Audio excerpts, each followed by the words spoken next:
Bonjour à tous et bienvenue dans cette vidéo qui traitera du vecteur vitesse. Commençons par rappeler ce qu'est le vecteur position. Le vecteur position permet de repérer une position occupée par le système en un point MI. Il est noté OM et dépend du temps. Il correspond donc au vecteur entre l'origine du repère et un des points de la trajectoire. Voici deux exemples sur la trajectoire du ballon. Ici OM0, le vecteur qui relie l'origine du repère d'espace et le point M0, et le vecteur OM8 qui relie l'origine du repère et le point M8 de la trajectoire. L'origine du repère ayant comme coordonnées 0, 0, le vecteur OM0 aura donc pour coordonnées x0, y0, noté également en fonction du temps x de t0, y de t0. Intéressons-nous maintenant au vecteur vitesse.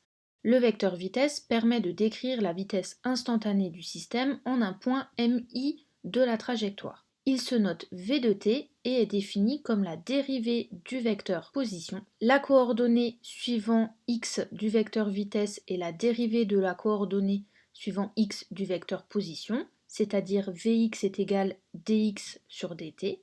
De même, la coordonnée suivant y du vecteur vitesse est la dérivée de la coordonnée suivant y du vecteur position. On a donc vy égale dy sur dt.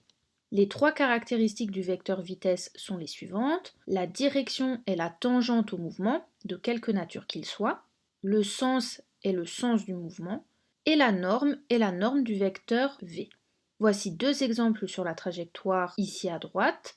Le vecteur v0 au point m0 et le vecteur v8 au point m8. On observe bien que ce vecteur est tangent à la trajectoire et se fait bien dans le sens du mouvement. Pour finir, rappelons les notions qu'il est important de retenir. Le vecteur position permet de repérer une position occupée par le système. Il est noté OM de t, dépend du temps, et a pour coordonnées x de t, y de t. Le vecteur vitesse se définit comme la dérivée du vecteur position et est noté v de t et a pour coordonnées dx sur dt, dy sur dt.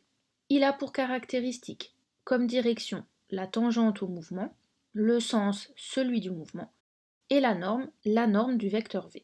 Je vous remercie d'avoir regardé cette vidéo et à bientôt.